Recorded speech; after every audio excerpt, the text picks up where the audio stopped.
نحمده ونستعينه ونستغفره ونعوذ بالله من شرور أنفسنا ومن سيئات أعمالنا من يهده الله فلا مضل له ومن يضلل فلا هادي له وأشهد أن لا إله إلا الله وحده لا شريك له وأشهد أن محمدا عبده ورسوله يا أيها الذين آمنوا اتقوا الله حق تقاته ولا تموتن إلا وأنتم مسلمون يا أيها الناس اتقوا ربكم الذي خلقكم من نفس واحدة وخلق منها زوجها وبث منهما رجالا كثيرا ونساء واتقوا الله الذي تساءلون به والأرحام إن الله كان عليكم رقيبا يا أيها الذين آمنوا اتقوا الله وقولوا قولا سديدا يصلح لكم أعمالكم ويغفر لكم ذنوبكم ومن يطع الله ورسوله فقد فاز فوزا عظيما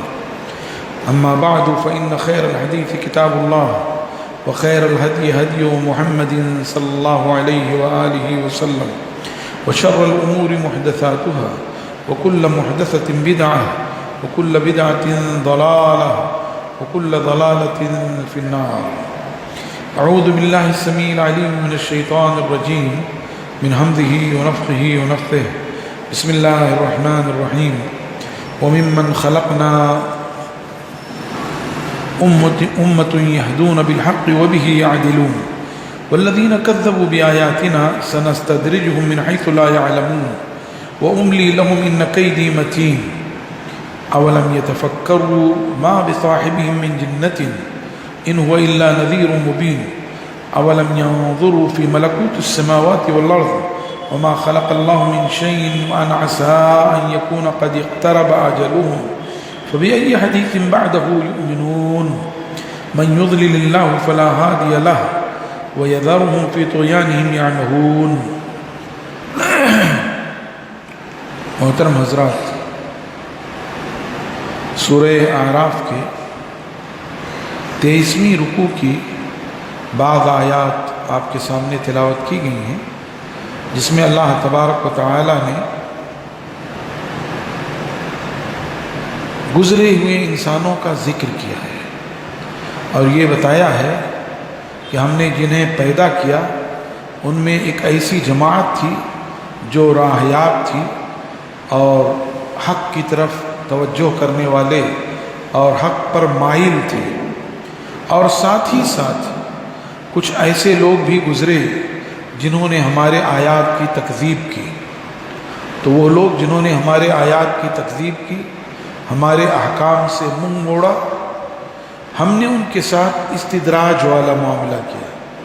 استدراج کیا ہے کہ ان کے جرائم کے باوجود اللہ تعالیٰ نے انہیں پہلے تو آزمایا، چھوٹی موٹی آزمائشوں کے ذریعے تنبیہ کیا شاید وہ لوٹ جائیں. ظہر الفساد فی البر والبحر بما کسبت ایدی الناس لیذیقہم بعض الذی عملوا لعلہم یرجعون.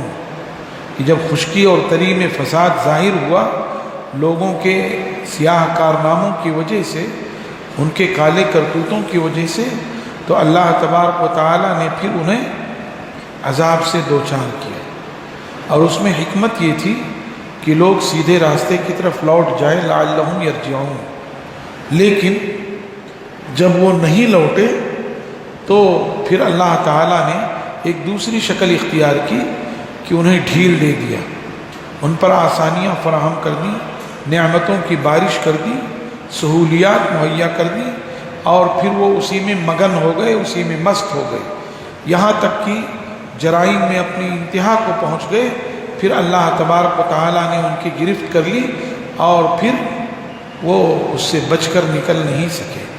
چنانچہ اللہ نے وہی فرمایا والذین کذبوا بآیاتنا، رہے وہ لوگ جنہوں نے ہمارے آیات کی تکذیب کی، سنستدرجہم، ان قریب ہم ان کو ڈھیل دے رہے ہیں ایسی جگہ سے جسے وہ جان نہیں سکتے، موقع دے رہے ہیں.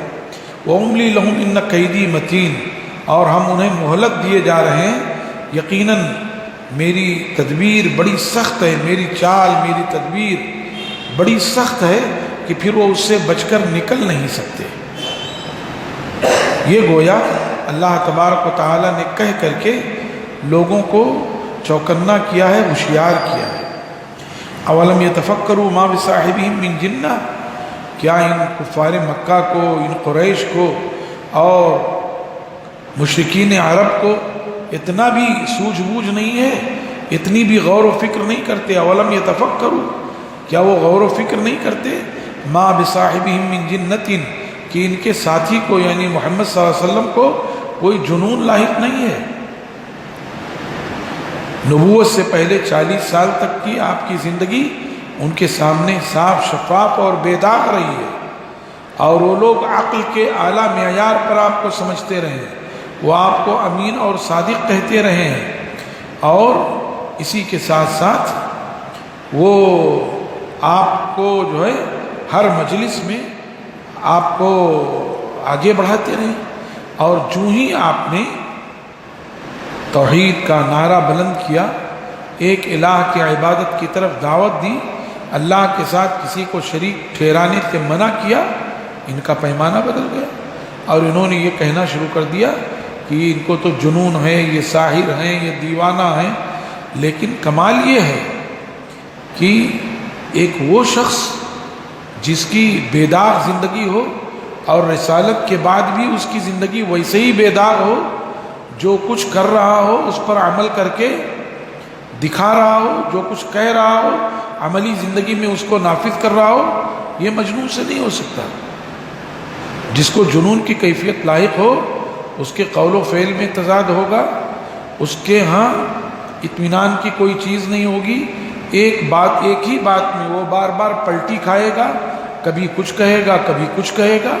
لیکن رسول اللہ صلی اللہ علیہ وسلم کی زندگی تو بے داغ رہی ہے، ان کو اتنی بھی سوجھ بوجھ نہیں کہ آپ جو کہہ رہے ہیں عملی زندگی میں اسے نافذ کر رہے ہیں، جس چیز کی طرف آپ دعوت دے رہے ہیں سب سے پہلے آپ اس پر ایمان لاتے ہیں، اور جس چیز کی آپ دعوت دے رہے ہیں اس پر آپ کاربند بھی ہیں، اس پر آپ عمل پیرا بھی ہیں، پھر کس طرح سے ان کو جنون کی بات کہی جا رہی ہے؟ وہی کہا، کیا وہ اتنی سوجھ بوجھ نہیں رکھتے کہ ان کے ساتھی یعنی محمد صلی اللہ علیہ وسلم کو جنون نام کی کوئی چیز نہیں ہے؟ ان هو الا نذیر مبین، نہیں ہے وہ مگر کھلم کھلا ڈرانے والے۔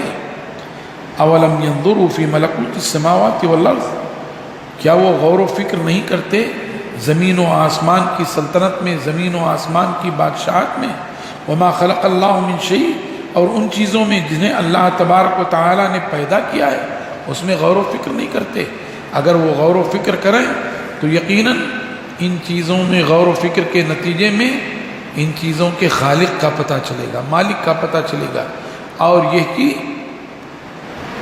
اس کے ساتھ کوئی ساجھی اور شریک نہیں ہے، یہ کہ اس کے علاوہ جنہیں وہ شریک پکارتے ہیں انہوں نے کوئی چیز پیدا ہی نہیں کیا ہے۔ تو اگر وہ غور کریں تو ان کے ذہن و دماغ میں خود یہ بات آ جائے گی، وہ سمجھ جائیں گے۔ جی وَأَنْ عَسَىٰ أَنْ يَكُونَ قَدْ اقْتَرَبَ أَجَلُهُمْ، اور یہ بھی ممکن ہے کہ ان کی مدت زندگی قریب آ گئی ہو، مدت عمر قریب آ گئی ہو، اگر وہ اب تک ایمان نہیں لائے ہیں رسول اللہ صلی اللہ علیہ وسلم کی رسالت پر اور اللہ تبارک و تعالیٰ کی الوہیت اور ربوبیت پر ایمان نہیں لائے ہیں، تو انہیں کیا پتہ کہ ان کی مدت زندگی، ان کی مدت عمر قریب آ چکی ہو۔ کہیں ایسا نہ ہو کہ وہ اسی حال میں مر جائیں اور پھر نہ دنیا میں ان کے لیے پذیرائی ہے اور نہ آخرت میں ان کے لیے سعادت ہے، کچھ بھی نہیں ان کے لیے۔ وَأَنْ عَسَىٰ أَنْ يَكُونَ قَدْ اقْتَرَبَ أَجَلُهُمْ، اور یہ بھی ممکن ہے کہ ان کی مدت زندگی قریب ہو گئی ہو۔ فَبِأَيِّ حَدِيثٍ بَعْدَهُ يُؤْمِنُونَ، تو اب کس قرآن پر وہ اس کے بعد ایمان لائیں گے؟ حدیث سے مراد یہاں قرآن ہی ہے۔ فَبِأَيِّ حَدِيثٍ بَعْدَهُ يُؤْمِنُونَ، تو اب پھر کس کلام پر، اللہ کے کس کلام پر وہ ایمان لائیں گے؟ اور اسی سے یہ کہا جاتا ہے کہ جو اہل الحدیث ہیں وہ کتاب اور سنت دونوں کے ماننے والے ہیں۔ بہت سے لوگ غلط فہمی پیدا کرتے ہیں اور یہ کہتے ہیں کہ صاحب وہ صرف قرآن حدیث کو مانتے ہیں، بس اسی لیے اہل الحدیث ہوئے۔ بات ایسی نہیں ہے، حدیث تو قرآن پاک کی شرح ہے، یہ کیسے ہو سکتا ہے کہ آدمی شرع کو مانے اور اصل کو نہ مانے؟ یہ تو جو لوگ اس طرح کی بات کہتے ہیں وہ اپنی حماقت اور بیوقوفی کا اظہار کرتے ہیں کہ آدمی شرع کو تو مانتا ہے اور اصل کو نہیں مانتا. یہ کیسے ہو سکتا ہے؟ ہم تو اصل اور شرع دونوں کو مانتے ہیں. اس کے برخلاف جو ایک طبقہ ہے اہل القرآن کا، اور موجودہ زمانے میں اس کا سب سے بڑا بانی عبداللہ چکڑالوی تھا، غلام جیلانی برق، اور اسی طرح کے اور بہت سارے لوگ گزرے. وہ لوگ کہتے ہیں کہ صاحب قرآن ہی میں سب کچھ موجود ہے تو حدیث کی کیا ضرورت ہے. حالانکہ وہ ایک قدم بھی نہیں چل سکتے، 2 قدم تو چھوڑ دیجئے، 1 قدم بھی نہیں چل سکتے احکام اسلامی کے تشریح کے سلسلے میں.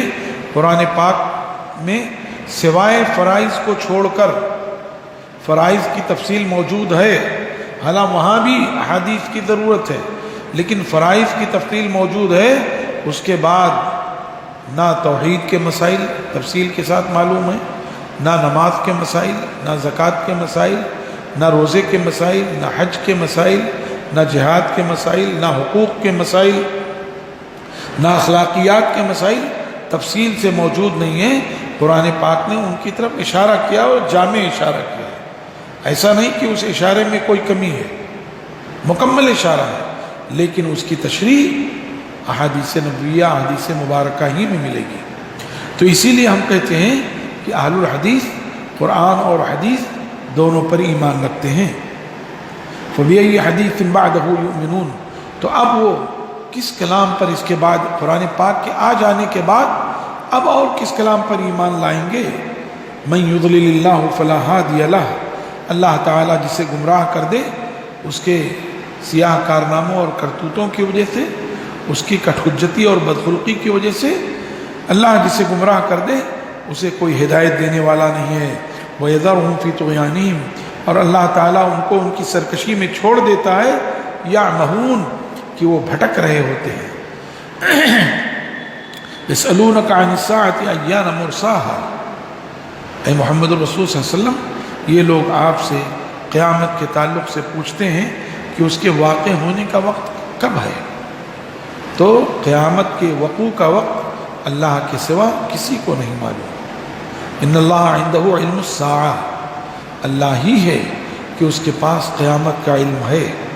اور جب جبریل امین نے پوچھا تھا اخبرنی عن الساعہ، قیامت کے بارے میں بتائیے، تو آپ نے فرمایا تھا مل مسئول بأعلم عنها من السائل، کہ مسئول اس تعلق سے سائل سے زیادہ نہیں جانتا، اور سائل کو بھی علم نہیں ہے.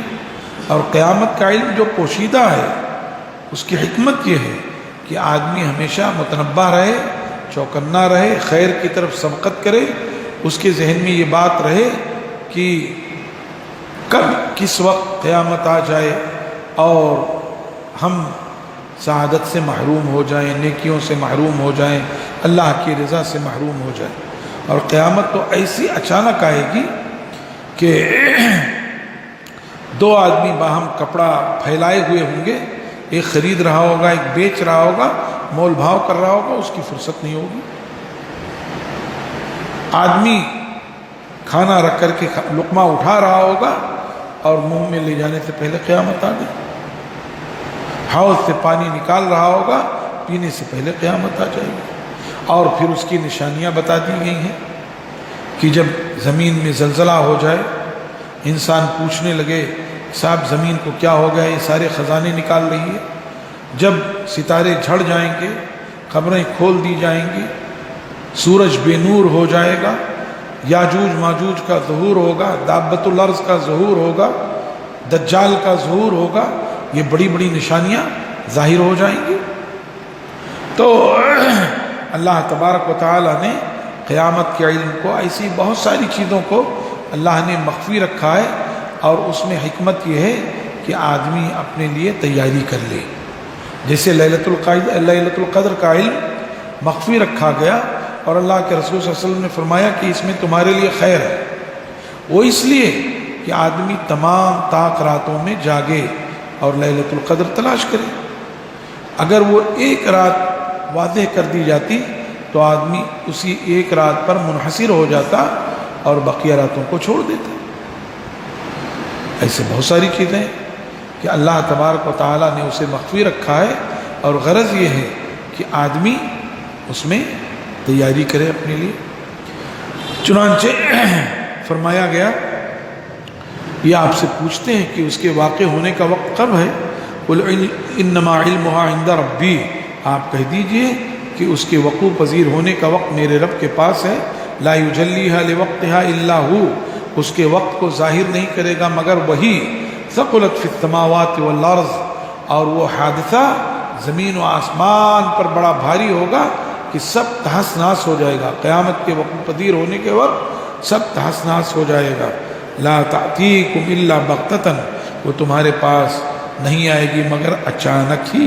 یسألونک کأنک حفی عنہا، یہ کفار و مشرکین آپ سے سوال کرتے ہیں، ایسا لگتا ہے گویا آپ اس کے ٹوہ میں ہیں، آپ اس کی تحقیق و تفتیش میں ہیں، جستجو میں ہیں، ایسا لگتا ہے، جبکہ آپ کو اس سے کیا لینا دینا، بس آپ نے بتا دیا کہ وہ آئے گی، اس سے زیادہ آپ نے کبھی کچھ نہیں کہا۔ قل انما علمها عند اللہ، آپ کہہ دیجئے قیامت کا علم اللہ کے پاس ہے۔ ولکن اکثر الناس لا يعلمون، لیکن اکثر و بیشتر لوگ نہیں جانتے۔ کیا نہیں جانتے؟ کہ وہ پوچھتے رہتے ہیں، ٹوہ میں لگے ہوئے ہیں۔ اچھا آپ بتا دیجئے، اگر آپ رسول برحق ہیں تو آپ کو علم ہونا چاہیے؟ نہیں، آپ رسول برحق ہیں اس حیثیت سے کہ آپ کھلم کھلا ڈرانے والے اور بشارت دینے والے ہیں، بس۔ قل لا املک لنفسی نفعا ولا ضرا، اب یہ کہلوایا گیا کہ قیامت کا علم تو دور کی بات ہے، میں اپنے بارے میں بھی قادر نہیں ہوں کہ اپنے آپ کو نفع پہنچا سکوں یا اپنے آپ کو نقصان پہنچا سکوں، میں اپنے آپ کا بھی مالک نہیں ہوں۔ قل لا املک لنفسی نفعا ولا ضرا، اے محمد رسول صلی اللہ علیہ وسلم آپ کہہ دیجئے کہ میں اپنے آپ کے لیے کسی نفع اور کسی نقصان کا مالک نہیں ہوں، الا ما شاء اللہ، مگر اتنا ہی جتنا اللہ نے لکھ دیا ہے، بس۔ اگر آدمی کو معلوم ہو جائے کہ میرا نفع کہاں کہاں ہے تو راتوں رات کروڑ پتی ہو جائے۔ ایک تاجر کو یہ پتہ چل جائے کہ میرے بزنس میں اتنا اتنا فائدہ ہونے والا ہے تو راتوں رات تک جمع کر لے گا اور فائدہ اٹھا لے گا۔ یا نقصان کے بارے میں پتہ چل جائے کہ میرے اس آئٹم میں نقصان ہونے والا ہے، نقصان ہونے سے پہلے بیچ دے گا۔ ایسے ہی ہر انسان جو جس لائن میں ہے، نفع کی جو شکلیں ہو سکتی ہیں وہ کر گزرے گا، اور نقصان کی جو شکلیں ہیں اس سے بچ نکلے گا وہ، لیکن ایسا کچھ نہیں ہے۔ پھر آپ سے مثال کے ذریعے کہلوایا گیا، وَلَوْ كُنْتُ عَالَمُ الْغَيْبَ، اگر میں غیب کی بات جانتا، لَاسْتَكْثَرْتُ مِنَ الْخَيْرِ، تو میں بہت ساری بھلائیاں اپنے لیے جمع کر لیتا اور مجھے کبھی نقصان نہ ہوتا۔ جبکہ سیرت طیبہ میں بے شمار واقعات ایسے ہیں جس میں آپ کو نقصان پہنچا۔ غزوہ احد میں آپ کے سر مبارک میں چوٹ آئی، خود کی کڑی آپ کے رخسار میں دھس گئی، آپ کے دانت شہید ہوئے، آپ گڑھے میں گر گئے۔ بیر معونہ کا واقعہ پیش آیا جس میں 70 صحابہ کرام شہید ہوئے، قرہ رجی کا واقعہ پیش آیا، خود غزوہ احد میں 70 صحابہ کرام شہید ہوئے۔ ایسی بہت ساری مثالیں ہیں جو اس بات کی دلیل ہیں کہ آپ کو غیب کا علم نہیں تھا۔ وَلَوْ كُنْتُ عَالَمُ الْغَيْبِ، اگر میں غیب کی بات جانتا، لَاسْتَكْثَرْتُ مِنَ الْخَيْرِ، تو بہت ساری بھلائیاں جمع کر لیتا۔ وَمَا مَسَّنِيَ السُّوءُ، اور مجھے کبھی بھی برائی نہ چھوتی، برائی میرے قریب سے نہ گزرتی۔ ان الا الا نذیر و بشیر، ان انا نہیں ہوں میں مگر ڈرانے والا، جو اللہ کے احکام سے منہ موڑیں، جو اس کی نافرمانی کریں انہیں اللہ کے عذاب سے ڈرایا جائے۔ و بشیر، اور بشارت دینے والا ہوں ان لوگوں کو جو اللہ کے احکام پر عمل کرتے ہیں، اس کی فرما برداری کرتے ہیں، اس پر ایمان رکھتے ہیں، اس کے فرشتوں پر، اس کی کتابوں پر، اس کے رسولوں پر، یوم آخرت پر، تقدیر کے اچھے اور برے ہونے پر ایمان رکھتے ہیں، ان کو میں بشارت دینے والا ہوں۔ کس کو؟ لقوم یؤمنون، اس قوم پر جو ایمان لائے۔ تو تو اللہ تبارک و تعالیٰ نے ان آیات میں ہمیں چند مسائل سمجھائے، یہ کہ اللہ تبارک و تعالیٰ اگر کسی کو اس کی سرکشی کے باوجود مہلت دے رہا ہے تو سمجھ لینا چاہیے کہ یہ امہال اور استدراج ہے، اور پھر اللہ تبارک و تعالیٰ کی پکڑ بڑی سخت ہے اور وہ اس سے بچ نہیں سکے گا۔ اور پھر یہ بتایا گیا کہ رسول اللہ صلی اللہ علیہ وسلم جو دعوت لے کر آئے ہیں وہ برحق ہیں، اور آپ پر جنون یا اس طرح کا کوئی شائبہ تک نہیں ہے، آپ اللہ کے سچے رسول ہیں اور آپ جو کچھ لے کر آئے ہیں برحق ہے۔ اور پھر اس کے بعد اللہ تبارک و تعالیٰ نے یہ بتایا ہے کہ قیامت کا علم صرف اور صرف اللہ کے پاس ہے اور کسی کے پاس نہیں ہے، اور یہ بتایا گیا کہ غیب کا علم بھی اللہ کے رسول صلی اللہ علیہ وسلم کو نہیں۔ اگر غیب کا علم آپ کو ہوتا تو آپ بھلائیاں جمع کر لیتے اور کبھی برائیوں سے دوچار نہ ہوتے۔ آپ تو کھلم کھلا ڈرانے والے اور جو مومن ہیں ان کو بشارت دینے والے ہیں۔ اللہ سے دعا ہے کہ اللہ تعالی ہمیں قرآن پاک کے احکام پر عمل کی توفیق عطا فرمائے اور اسے دوسروں تک پہنچانے کا جذبہ عنایت فرمائے۔ اللہ تعالی دین اسلام پر قائم و دائم رکھے، اور جب خاتمہ ہو توحید پر ہمارا خاتمہ ہو۔ سبحان ربک رب العزت عما یصفون وسلام علی المرسلین والحمد للہ رب العالمین، وصلی اللہ وسلم وبارک علی نبینا محمد وعلی آلہ وصحبہ اجمعین۔ السلام علیکم ورحمۃ اللہ وبرکاتہ۔